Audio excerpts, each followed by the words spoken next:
Welcome, everybody, to your, I think, weekly or monthly or weekly sort of training event here. I thought it was a training. Okay, so just a training. Yep, I can. My name is Eric Mills, and some of you remember from the last social media training that we had done previously, and glad to see at least was able to get a couple of you to come back again. And this training today is admittedly a training that many of you maybe have a lot more hands-on experience than I have. However, it is a very timely training for me specifically because now I have recently learned that I will be having a kid very, very soon. So this is a topic that I've done some training on, haven't had much experience, so sometimes I learn more from you guys than I do up here myself. But so this is going to be a fun one for me, and one that I hope that you'll take a lot away from. My name is Eric Mills with an organization locally called Modern Foundation. Recently, SMC Pros, we just changed our name, so if you're looking for us, that's where you can find us, is Modern Foundation is our brand. And we work with a lot of different organizations, large multinational companies down to local nonprofits, on helping them to build and monitor their social media platforms. So from Facebook to Twitter to all the other ones, we have a lot of experience across the board on all these different channels. And sometimes the channels that we have experience with and companies work on are a little bit behind even some of your kids. We sometimes have troubles keeping up with them, as I'm sure you guys do as well.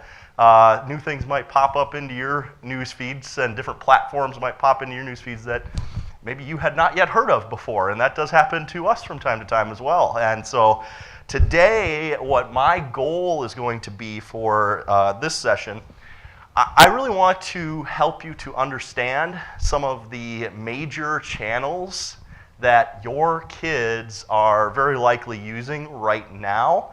I'm not going to be able to tell you all of them. You are going to come across ones that pop up here and there that we just are not able to always there's new things that come out every single day, it seems like. So what I want to do is make sure that you have a handle for the ones that the majority of kids are using, because that tends to be the ones where they're doing the most, spending the most time. So that's going to be where I'm going to focus the majority of my attention today, is on the newest and most popular platforms that your kids are using on a day-to-day basis. And I also want to help you to get a little bit better sense for how to use these platforms, because one of our best weapons as adults is to better understand those channels when we do find out what they're using, so that we can not only educate our kids about how to use them appropriately, but you can know some of the hidden features that they may be taking for granted or not aware of, but are very important for you to keep them in an environment that's very safe. So, so those are some of the things that we'll cover as a part of that part of my discussion for today. And then the bulk of my session will be focused around tips for keeping your kids safe online. Some of that's just going to be best practices around what it is that you can be doing yourself, and some of that is going to be tools. So there are a variety of really interesting tools available for parents that can help you to make sure that you're monitoring the activities your kids are doing online. And some of them are pretty unique and can actually do a lot of things that you might not even be aware of. So today we're going to cover a lot of those things and make sure that you have a good feel for all of that. And as we're going, as I like to do, especially when we have a smaller group like this, I like to get kind of your specific questions. I love to kind of try to do my best to help guide you in different situations that I might not even be thinking about. So do feel free to kind of pop in and ask questions as we go. I'm happy to help you in that regard as well. So that's my plan for today. And to kick things off, I want to ask a couple of questions to begin with. I want to get a sense for the ages of kids that we have in this room here today. So who has kids that are under the age of 12 here today? Okay, it's a large portion. How about 13 to 16 range? Okay, that's the other portion of the room. Anything 16 plus in the room? All right, we got a whole wide range of ages in the room today. So some of these tips will be applicable to some of those groups. Some of them will be applicable to all of those groups. What you're going to have to kind of do is attribute kind of what you have in terms of your kid's age to what we're going to be talking about today. So some of the channels are the first question that they're using is really the first thing that I want to see if you guys can maybe get a little bit of a sense for. Who thinks they know or who's willing to maybe contribute a guess to what's one of these top social media channels that your kids are currently using? Snapchat. I hear a lot of Snapchat. Yes, that is one. Is there another one that we can guess? Instagram. Absolutely. How about a third one? Pinterest. Absolutely. That's another one. Any other ones? How about Facebook? Yeah, right? Everybody's on Facebook. Yeah, so you guys got any other ones that I might not have heard of that you guys maybe just found recently that that popped up in your guys' phones or something like that? House Party.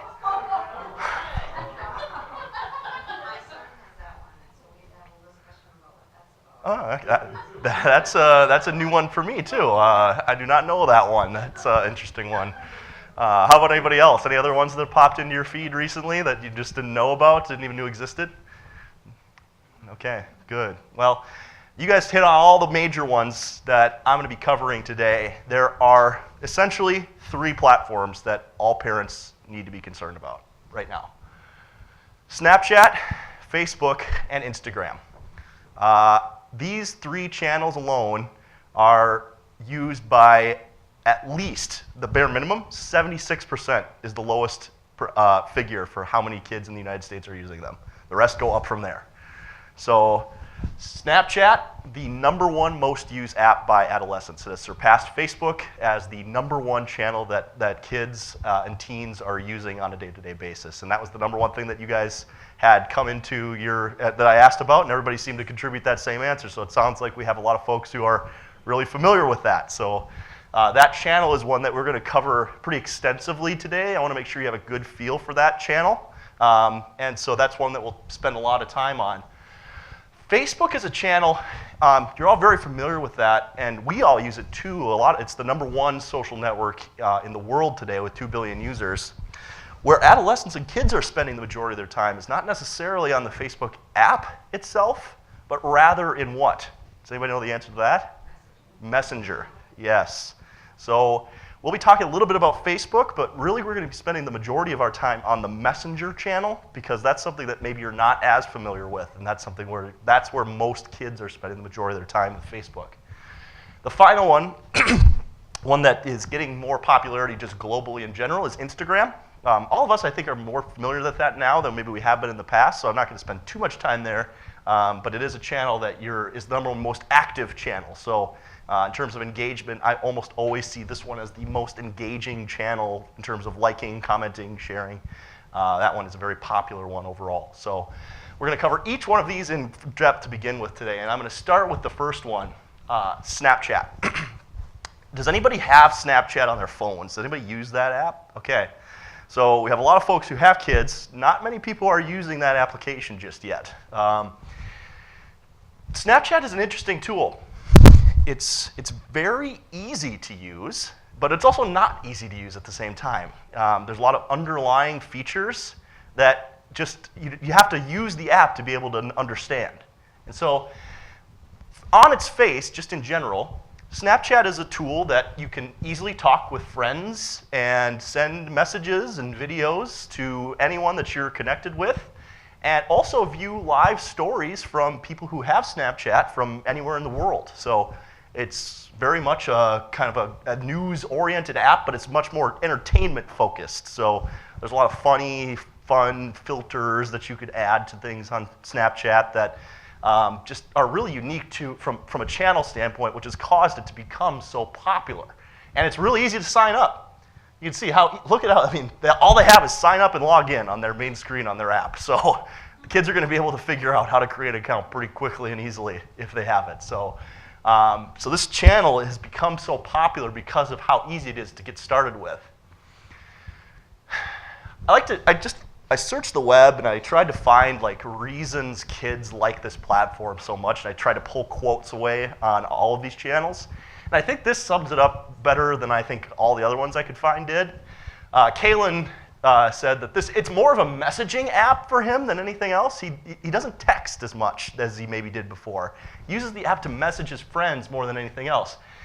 Communication with his friends, sharing sharing something funny or sending a quick note. That's how they use the channel. They share something funny or a note or a quick message that they videotape themselves with. It's much more than just a messenger app like you would text message someone. It creates a lot more functionality there.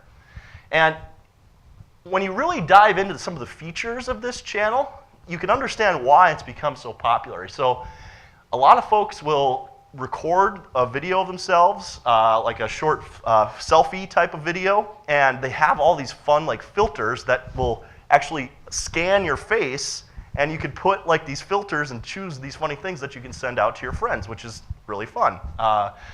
And you can choose what friends get that video or image, and it's gone. You can choose also the amount of time that they get to see it. So 5 seconds, 15 seconds, 30 seconds, you get to pick how long it exists on their phone, and after that time goes away, it's gone.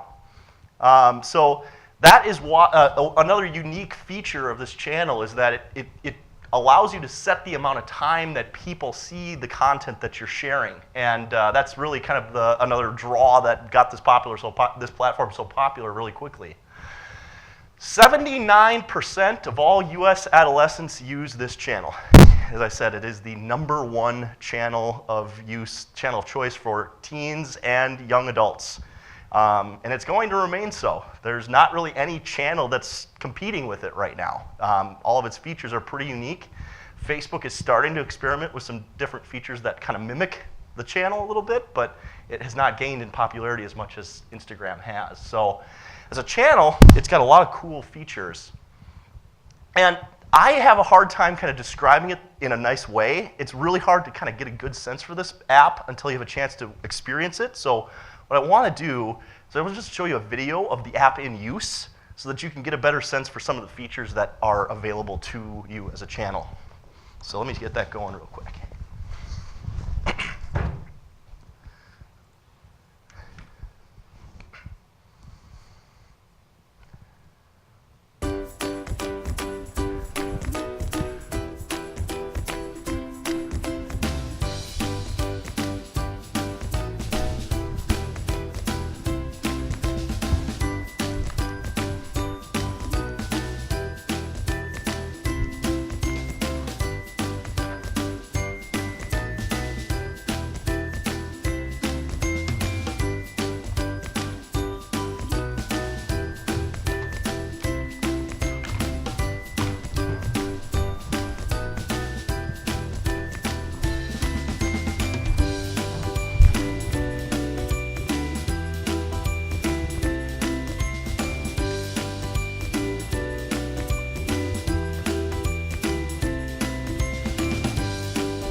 Some of the lenses I was talking about are filters.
So, that's just you can see just how, on its face, it's very simple. It's a messenger with messages that disappear.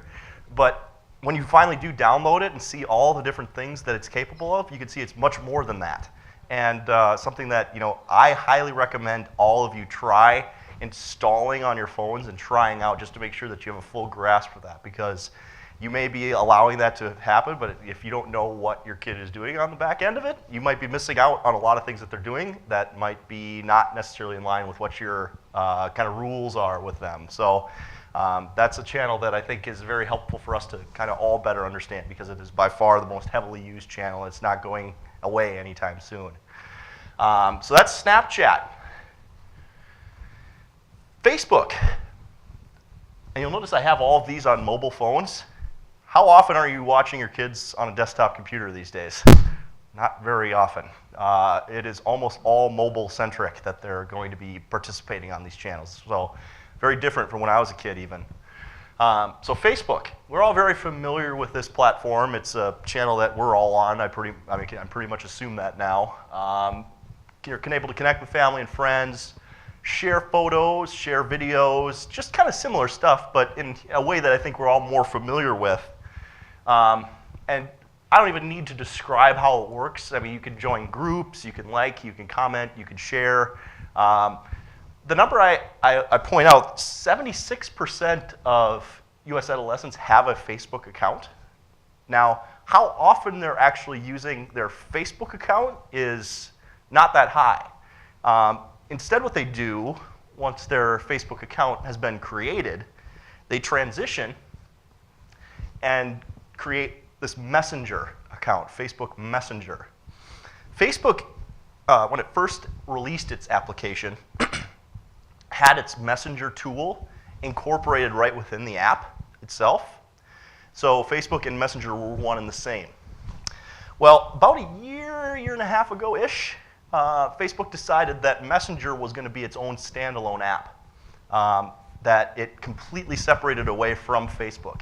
It's still together on desktop. So if you log into Facebook from your desktop device, you'll see that Messenger tab still is in Facebook. But in the mobile environment, they're completely separate entities. And actually, interestingly enough, there's also a separate desktop entity now, even though you can still access Messenger right through Facebook. There's actually 2 desktop environments now for Facebook Messenger. So think of it like a text messenger that has a lot of different features that text messengers do not have.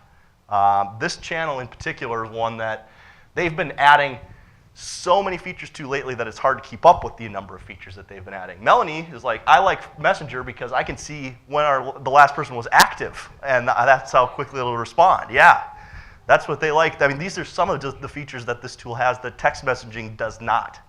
So there's just a few other things too. I mean, so you can connect with your Facebook profile. You don't have to have even a Facebook profile anymore to connect with Facebook Messenger. You can have a standalone Facebook Messenger account without having a Facebook account, which is interesting.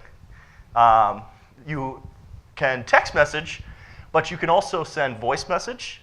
You can do video-based phone calls. You can call for free with just your voice, and it'll ring like a phone.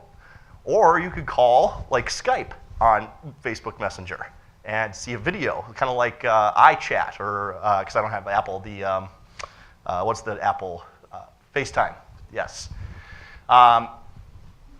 Anyone can send you a request to connect on Facebook Messenger. It doesn't have to be just your friends. And that can happen on other channels too, but it's much more visible on this platform than on some of the other ones. They pop up with like a connection request right in your other feed of all your other friends. And so that's something that you have to make sure that you're cognizant of. You can send images, voice messages, GIFs, emoji texts. You can even share money with people through Facebook Messenger. You can connect your bank account and share cash back and forth. That's what my fantasy football league does. We use Facebook Messenger to do that. You can even share your current location with your friends because your phone has that always-on GPS. You can share that right through that channel. So Facebook Messenger has been adding feature after feature after feature now that it's split away from Facebook, and it's becoming a much more popular tool with kids these days. And again, I have a hard time describing it. I need to show you how it's used. And again, I'm going to show you just another quick video because it'll help you understand some of these features that I'm talking about.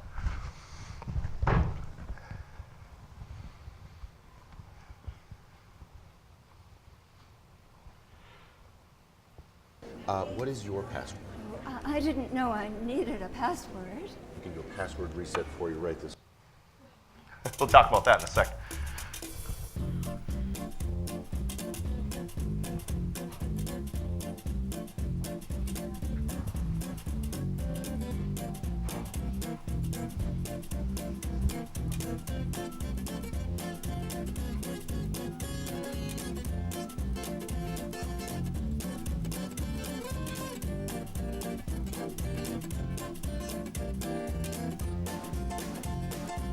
Those are all those filtered requests right there.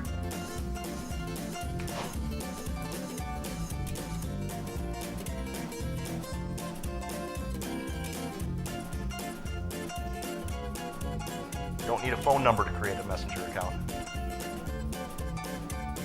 There's that desktop version.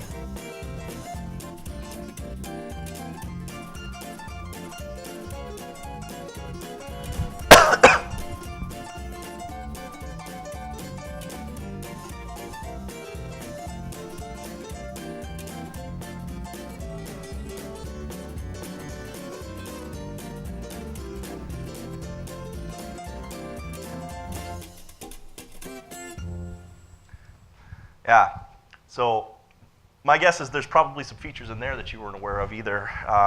It's just one of those platforms, again, that it looks so simple, and it seems like it's just a very simple platform if we're sending messages back and forth, but when you do truly dive in and see what it's capable of, there's a lot more that we need to monitor as parents to make sure that your kids aren't getting into a situation where they're connecting with someone you don't know, sending messages out in different situations that might not be like what you want. So these channels are very, very powerful. Instagram, the final channel that I wanted to make sure I covered to make sure that you're aware of. Instagram, much more popular than it used to be. It's actually the second largest social network behind Facebook now. It's a way to just simply capture photos and share those photos in a stream with friends, family, and the public.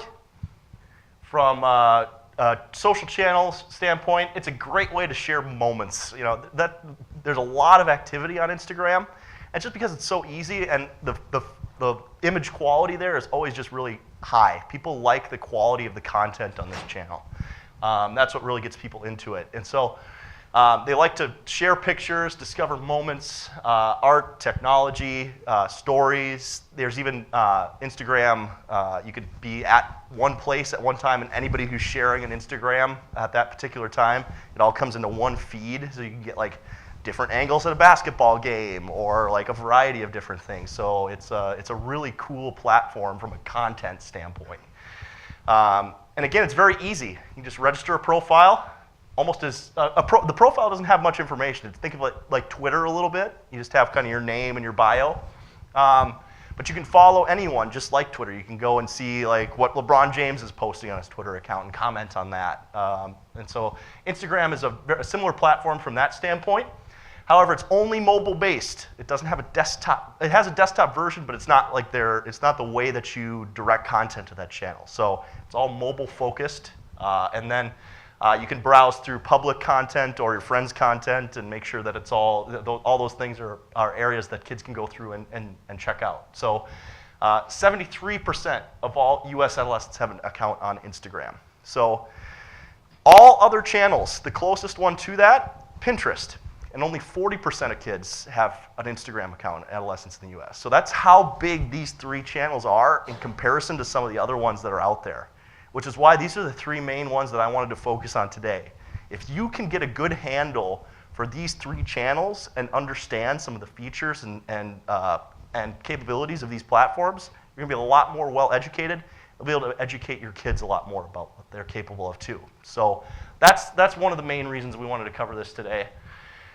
And it leads me into now that we know and are able to kind of see what channels they're participating on, what we can do to help keep your kids safe on these different channels. So That's where I want to get into next.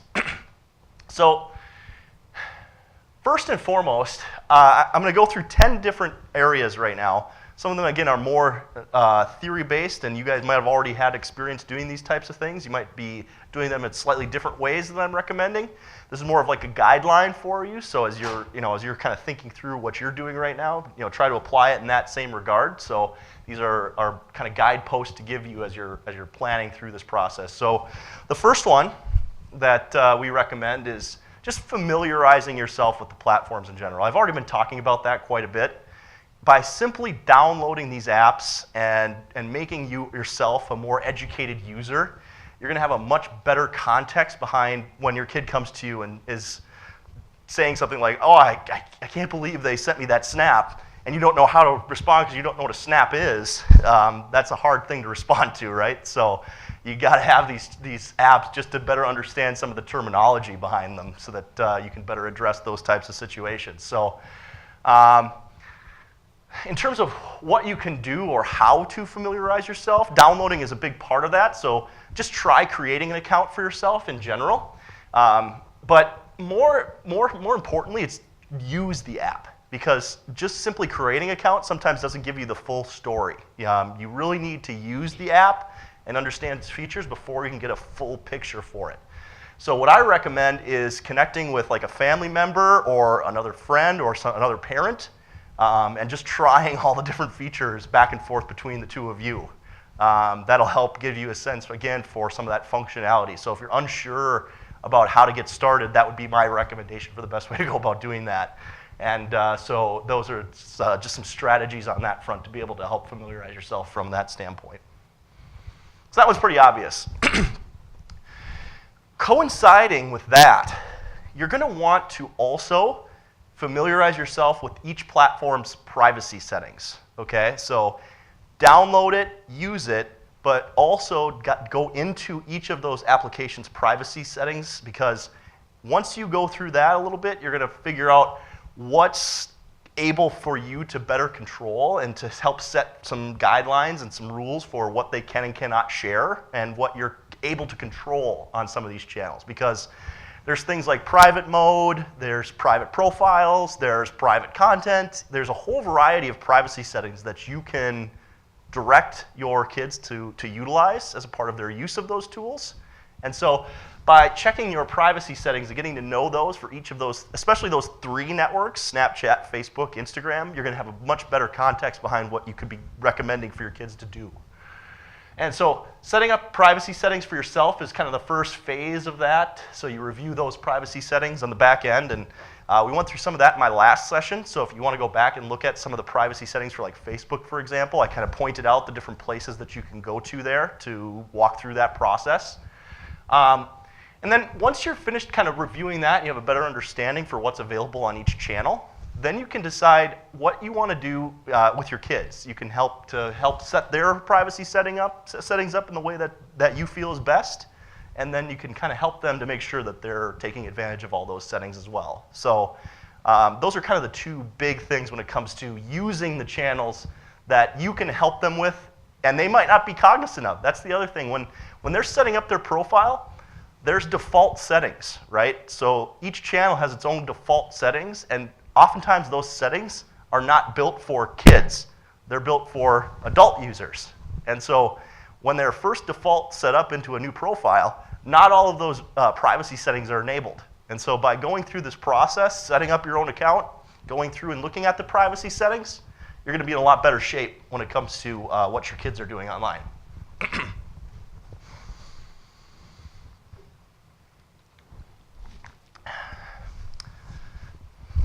Who's got all 3 of those apps, by the way? Have you found it useful to have them? You don't use it too much? Okay. Anybody else? Somebody else had their hand up back here. Do you use those with your kids, each one of them? Yeah, they both use them now. Okay. Nice. Yeah.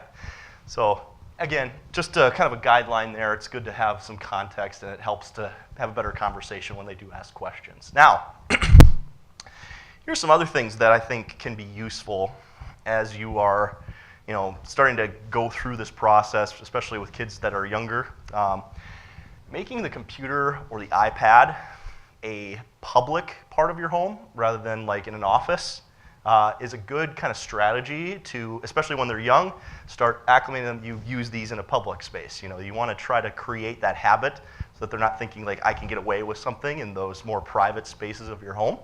That's a good strategy. And as you can see here, there's a picture of a computer kind of in that living room area. So that's not always like possible in a lot of different places, but it is a kind of a good strategy to start implementing into your home, particularly with like the iPad, for example. That's a mobile device, so not letting those out of the living room or keeping those as a part of kind of those public spaces in your home can be a good strategy to help promote proper usage and good habits.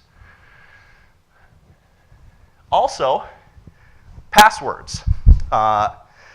There's a lot of different components of passwords that are important as parents for you to make sure that you have a full handle for, because there are passwords for a couple things. There's passwords for the actual platform itself, which is just appropriate use of different cloud-based channels. So I'm going to talk a little bit about passwords for cloud-based channels and how to best set up passwords to secure your account, because there's a lot of data on there it's data that you don't want necessarily anybody to have access to sometimes. This could even be applicable for you guys here. I mean, you have to change your passwords, I'm sure, once every month or so. So that's the kind of passwords that we're talking about from the channel standpoint. But then there's the device-based passwords that are also a little bit different. So with a device password, it's how to unlock the device, right? So you don't want people to be able to necessarily access those devices, especially when your kids are taking them to like school, for example. They have to have those passcodes enabled so they don't have somebody get into their phone and start accessing all their personal stuff in there. But they can't have full control over that. You need to know how to get into that device as well. So there's kind of two components to these to this particular recommendation. So how should we best address passwords as parents? Firstly, all social networks that your kids are using, you should be helping them to understand how to create a strong password for those platforms. Kids are smart. They will, I mean, every day they're online, they're learning more and more, and kids are getting smarter and smarter about how to use devices and how to break into devices. There's a whole variety of resources out there that kids can get into on how to break into passwords, especially if they're easy passwords. And that's what kids tend to use with their passwords. They tend to be like 1234 or 123456. That is not something that you can be teaching them to do. And in fact, there's one strategy that I think is really helpful, especially if you start drilling it in, even for yourself. You know how they have like you have to have a uppercase character and a lowercase character and a special character? Well, if you look into that, interestingly enough, that's just kind of how it's been. Somebody who, when passwords were first getting built, said that's what creates a strong password. Well, they actually looked into it and did some research. Those are actually relatively weak passwords, and when it comes to machines looking at trying to figure out what a password actually looks like. A much stronger password would be 4 5-word phrases all in succession. And it's a much easier password to remember. So those 4 words all in one line will be much easier for your kid to remember and will actually be much more secure than a normal password would be. So that is a really good strategy for helping them to start getting at an early age a password that not only can they remember, but it's also really, really, really strong for these social channels. So yes? You said something about machine-generated attempts. Yep. Can you elaborate on that a little bit? Yep. So generally, you can always try to guess passwords and things like that. So 123456 is the most used password in the world, followed closely by 12345678. So kids can just guess that. But even if you have like one of those like uppercase, lowercase characters, there's like different tools that can just run through a whole series of passwords out there with their programming and find one of those like uppercase, lowercase ones in a relatively short period of time, something like 3 hours. I know, trust me, look it up. Yep. Words, uppercase, Yep, yep. So if you go out and do the research on how those passwords were built, some guy just said that one time. Like, it was just, that's what they did. So if you go out and look at the actual data, those passwords are actually relatively easy to crack from a machine standpoint. So, Give you a little example. yep, For example, I have one of my passwords. I took the first 2 letters of 3 sequential words. Mhm. It's not a full word. mhm, Upper, lower, upper, lower, upper, lower. So that would be easy to crack because they're not full words. yep. So whole words are actually much, much stronger, all in succession. Wow, I thought that was the greatest password. Yep. And I had the numbers at the end. Yep. Now, it's required in a lot of situations, right? So a lot of websites have just built that as a standard. You have to have an uppercase and a special character, and that's not a bad thing to have. It's just that's not actually true. So just something to be aware of. So passwords are important, especially when it comes to their social media networks. You don't want other kids posting on your kid's account, and that is something that happens. They'll post on there, and they'll post things that are going to make that kid feel awful sometimes. So making sure that they protect themselves from that front is the first step there. The second is mobile device locking. So especially on newer phones, this is starting to be a pretty technical thing. So it used to be just you had like a passcode that you could use to enter your phone, like a 4-digit one, or like a swipe, and that still exists. Both of those things still happen. But there's also now facial recognition and thumbprint recognition on phones. So, and that's going to be the standard moving forward, by the way. With all new phones as they start coming out, more thumbprint and facial recognition is going to be how you access your phone. In fact, the new iPhone X, that's the way that you get into the iPhone X, just by simply looking at it. So you, again, have to know that you have to be able to access this phone, right? So you don't want to have your kids on there without you being able to get in at the same time. So there's apps that I'm going to talk about later that you can use to make sure that you set that and have full control over that, so they can't change the accessibility of the phone on you. So you can have full access to it, and they can't change that.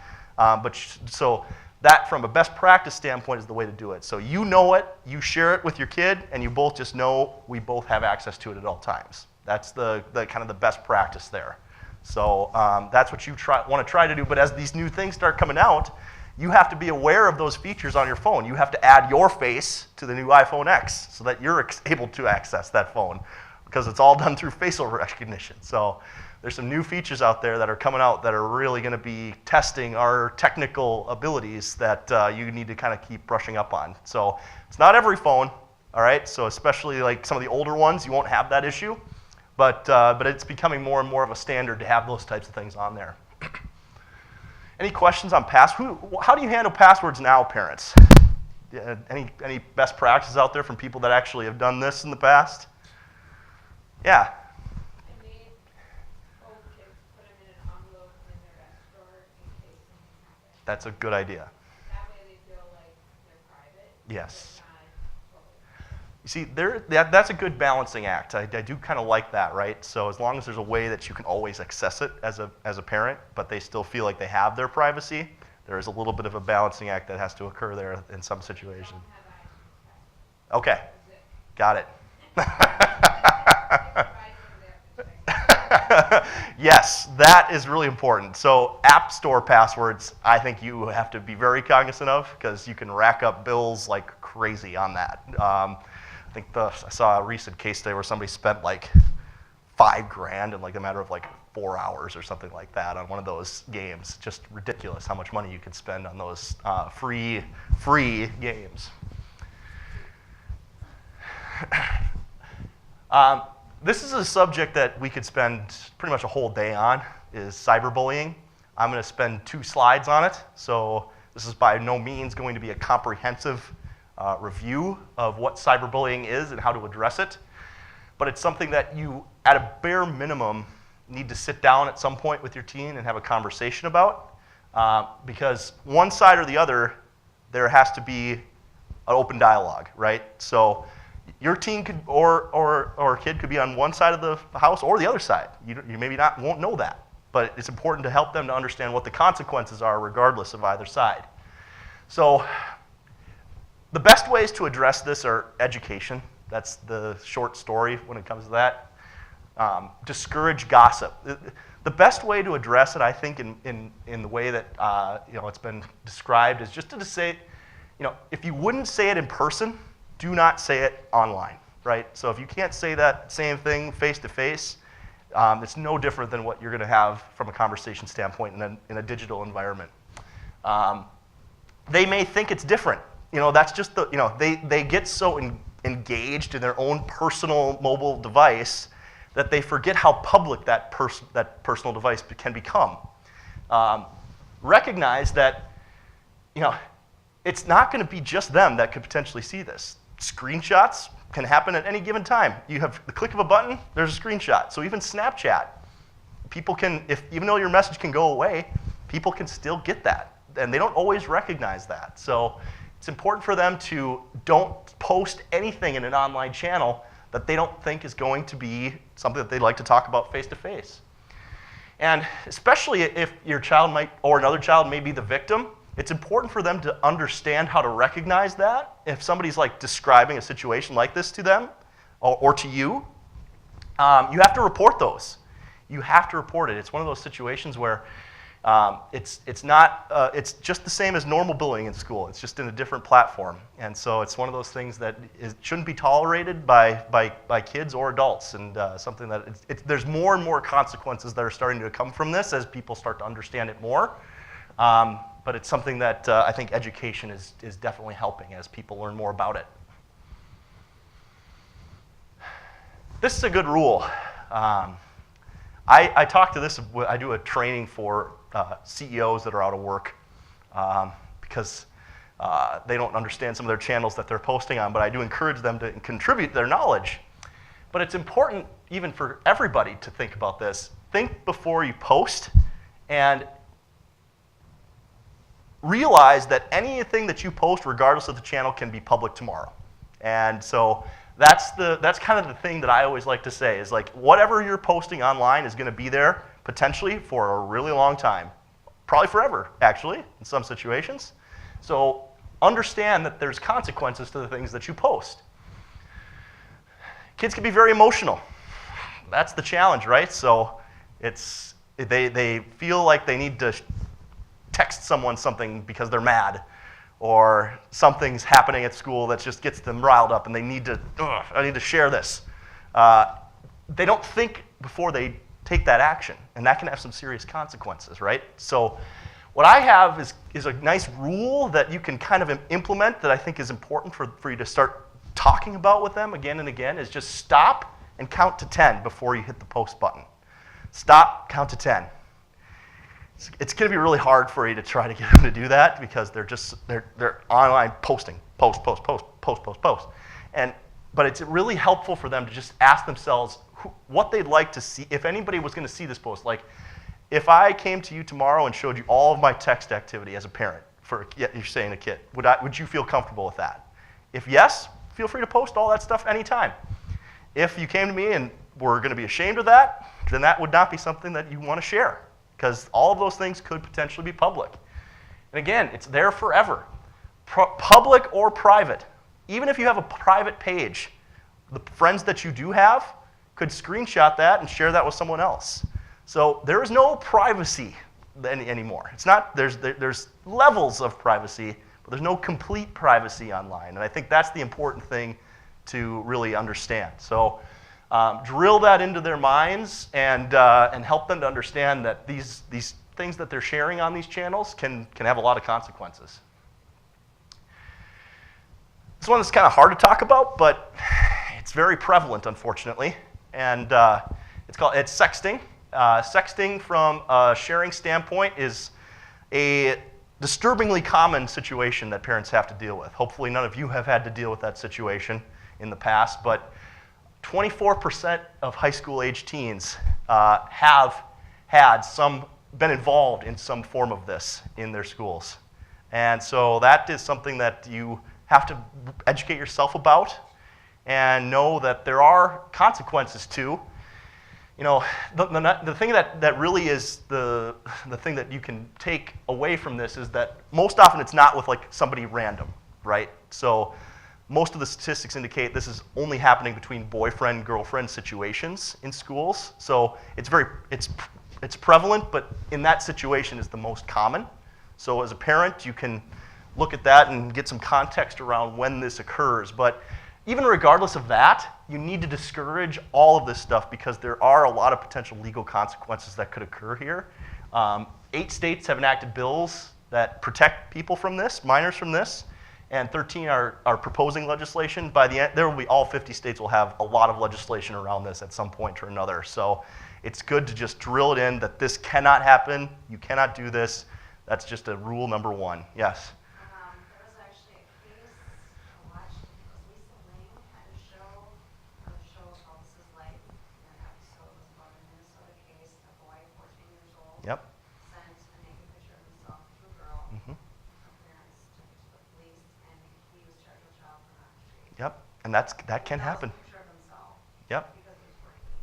And that's the kind of legal ramifications that I'm actually referring to here. It was incredible. There's no gray lines in some of these legal rules that are being put into place. People can go to juvenile detention and potentially even prison for these types of situations. Yep, yep.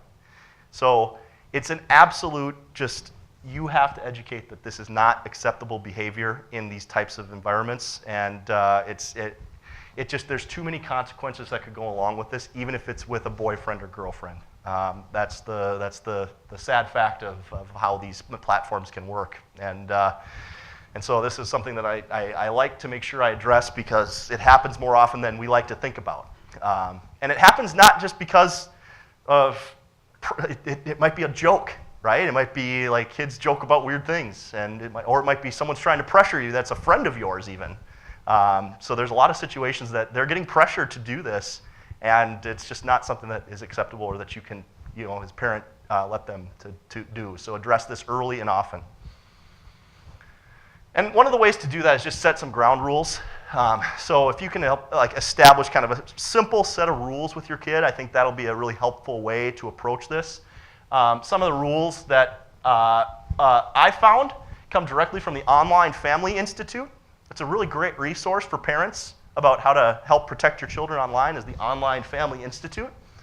So the one in particular that I think is of absolute importance, only accept friend requests from people that you know.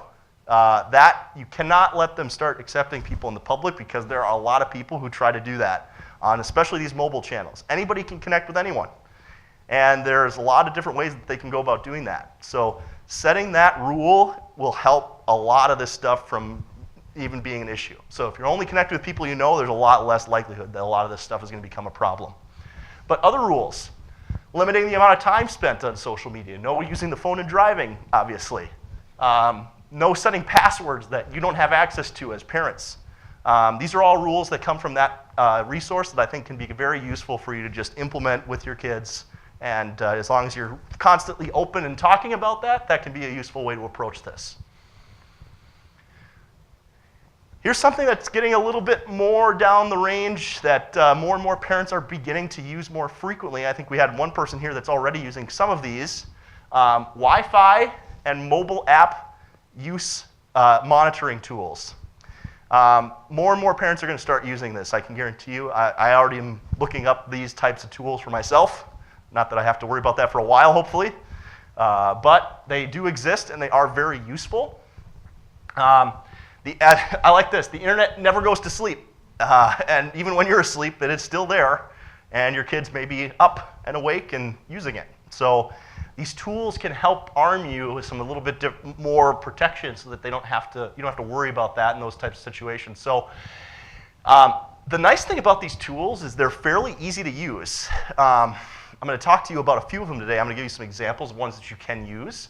But ultimately, they help you to limit the amount of time they're spending there. So that's one of the kind of the common features that you're going to see on these tools. You can say, at 6 o'clock, your internet access ends until 8 o'clock. That is homework time. And then again, after 10 o'clock, internet shuts down. That's bedtime. So that can be done on both Wi-Fi devices and mobile devices using these tools, which is kind of nice. They also limit where your child can potentially visit, both from a web standpoint and even from a geographic standpoint. So you can limit the sites that they're visiting, or if they're out driving, if they go beyond a certain geography that you've outlined, they can actually send you a notification of that. So that's, those are a couple of the different features that these tools have available.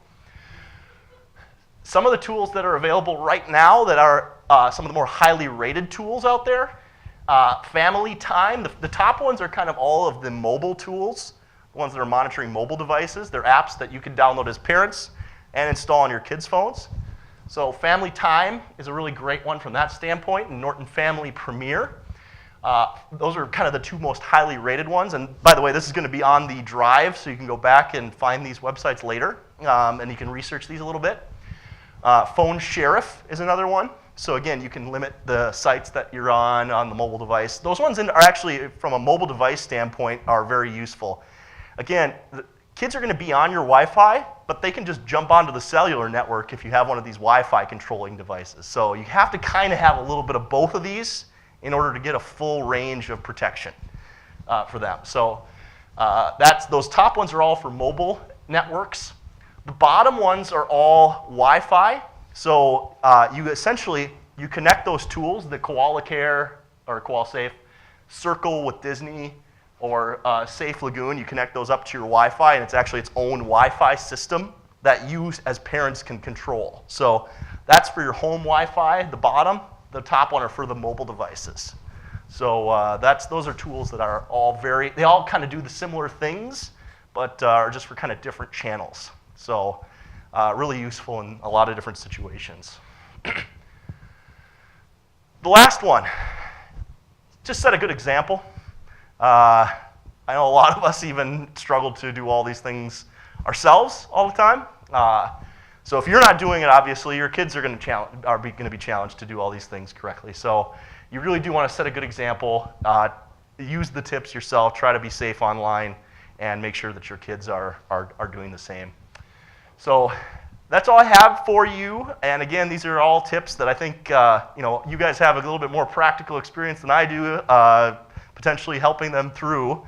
But hopefully you're able to take away at least a couple of tips here today that you can use, and some tools, hopefully, that you can use in the future. So thank you very much for having me. And once again, my name is Eric Mills. Have a great rest of your day. Yeah.